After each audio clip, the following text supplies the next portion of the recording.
ಪ್ರತಿಷ್ಠಿತ ಇನ್ಫೋಸಿಸ್ನಿಂದ CSR fund ಕೊಡಿಸುವುದಾಗಿ ವಂಚನೆ.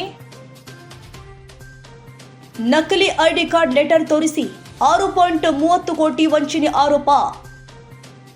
ಇನ್ಫೋಸಿಸ್ ಹೆಸರಲ್ಲಿ ವಂಚಿಸಿದ್ದ 3 ವಿರುದ್ಧ ಎಫ್ಐಆರ್ ದಾಖಲಾಗಿದೆ.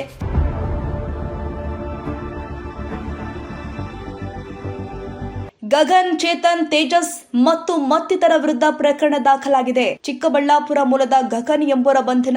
ದೇವನಹಳ್ಳಿ ಪೊಲೀಸರಿಂದ ಪ್ರಕರಣ ದಾಖಲಿಸಿಕೊಂಡು ಬಂಧನ ಮಾಡಲಾಗಿದೆ. ಮೈಸೂರು ಮರ್ಕಂಟೈಲ್ ಕಂಪನಿ ಕೊಟ್ಟ ದೂರಿನ ಮೇರೆಗೆ ಬಂಧನ ಮಾಡಲಾಗಿದೆ. ಇನ್ಫೋಸಿಸ್ನ ಸಿಎಸ್ಆರ್ ವಿಭಾಗದ ರೀಜನಲ್ ಹೆಡ್ ಎಂದು ಹೇಳಿಕೊಂಡಿದ್ದ ಆರೋಪಿ ಗಗನ್ ಇನ್ಫೋಸಿಸ್ನಿಂದ ಸಿಎಸ್ಆರ್ ಅಡಿಯಲ್ಲಿ ರಾಜ್ಯದಲ್ಲಿ ಗೃಹ ನಿರ್ಮಾಣ ಯೋಜನೆಗಳಿಗೆ 179 ಕೋಟಿ, ಪ್ರಾಥಮಿಕ ಆರೋಗ್ಯ ಕೇಂದ್ರಗಳಿಗೆ 178 ಕೋಟಿ ಅನುಮೋದನೆ ಕೊಡ್ತಿರುವುದಾಗಿ ನಕಲಿ ಪತ್ರ ತೋರಿಸಿದ್ದ ಆರೋಪಿಗಳು.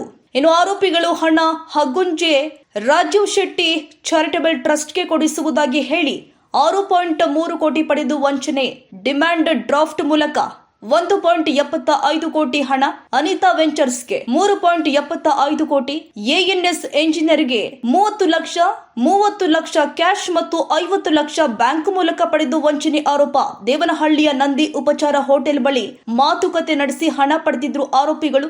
ಅಕ್ಟೋಬರ್ನಲ್ಲಿ ನಕಲಿ ಪತ್ರ ತೋರಿಸಿ ಜನವರಿಯಲ್ಲಿ ಬಿಡುಗಡೆಯಾಗುವುದಾಗಿ ಹೇಳಿದ್ರು ಆರೋಪಿಗಳು. ಆದ್ರೆ ಹಣ ಬಿಡುಗಡೆಯಾಗದೆ ಗಗನ ಸಂಪರ್ಕಕ್ಕೂ ಸಿಗದಾಗ ವಂಚನೆಯಾಗಿರೋದು ದೂರು ಕೊಡಲಾಗಿದೆ. ದೇವನಹಳ್ಳಿ ಪೊಲೀಸರಿಗೆ ದೂರನ್ನ ಕೊಟ್ಟು ಪ್ರಕರಣ ದಾಖಲಿಸಿದ ಮೈಸೂರು ಮರ್ಕಂಟೈಲ್ ಕಂಪನಿ ಆರೋಪಿಗಳ ವಿರುದ್ಧ 318(4), 319(2), 336(3), 338 ಮತ್ತು 35 ಅಡಿ ಪ್ರಕರಣ ದಾಖಲಿಸಿ ತನಿಖೆ ಕೈಗೊಳ್ಳಲಾಗಿದೆ.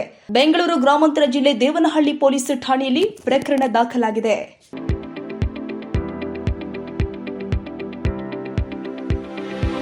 ಯಶಸ್ ವಿದ್ಯಾಕೇಂದ್ರ ಮತ್ತು ಯಶಸ್ ಪಿಯು ಕಾಲೇಜಿನಲ್ಲಿ 2026-27ನೇ ಸಾಲಿನ ಪ್ರವೇಶಾತಿ ಆರಂಭವಾಗಿದ್ದು, ಮಾಂಟಿಸರಿಯಿಂದ 10ನೇ ತರಗತಿಯವರೆಗೂ ಹಾಗೂ ಪಿಯು ಕಾಲೇಜು ಪ್ರವೇಶಾತಿ ಪ್ರಾರಂಭವಾಗಿದೆ. ನಮ್ಮಲ್ಲಿ ಸೈನ್ಸ್, ಕಾಮರ್ಸ್ ಕೋರ್ಸ್ಗಳು ಲಭ್ಯವಿದ್ದು, ಸೈನ್ಸ್ನಲ್ಲಿ ಪಿಸಿಎಂಬಿ ಹಾಗೂ ಪಿಸಿಎಂಸಿ ಕೋರ್ಸ್ಗಳಿದ್ದು, ಕಾಮರ್ಸ್ನಲ್ಲಿ ಸಿಬಿಎ ಹಾಗೂ ಎಸ್ಎಬಿಎ ಕೋರ್ಸ್ಗಳಿವೆ. ಕೆಲವೇ ಸೀಟ್ಗಳು ಮಾತ್ರ ಲಭ್ಯವಿದ್ದು, ಅತ್ಯಾಧುನಿಕ ಶಿಕ್ಷಣ, ಉತ್ತಮ ಶಿಕ್ಷಕರು ಇದ್ದು 100ಕ್ಕೆ 100ರಷ್ಟು ಫಲಿತಾಂಶ ನೀಡಲಾಗ್ತಾ ಇದೆ. ಮಕ್ಕಳನ್ನ ಕರೆದುಕೊಂಡು ಬರಲು ಶಾಲಾ ವಾಹನ ವ್ಯವಸ್ಥೆ ಕೂಡ ಲಭ್ಯವಿದೆ. ಒಮ್ಮೆ ಭೇಟಿ ನೀಡಿ. ಯಶಸ್ಸು ವಿದ್ಯಾಕೇಂದ್ರ ಮತ್ತು ಪಿಯು ಕಾಲೇಜು, ಸೋಮಶೆಟ್ಟಿಹಳ್ಳಿ ಮತ್ತು ಚಿಕ್ಕಬಾಣವರದ, ಮಾರುತಿನಗರ, ದಾಸರಹಳ್ಳಿ, ಬೆಂಗಳೂರು 560090.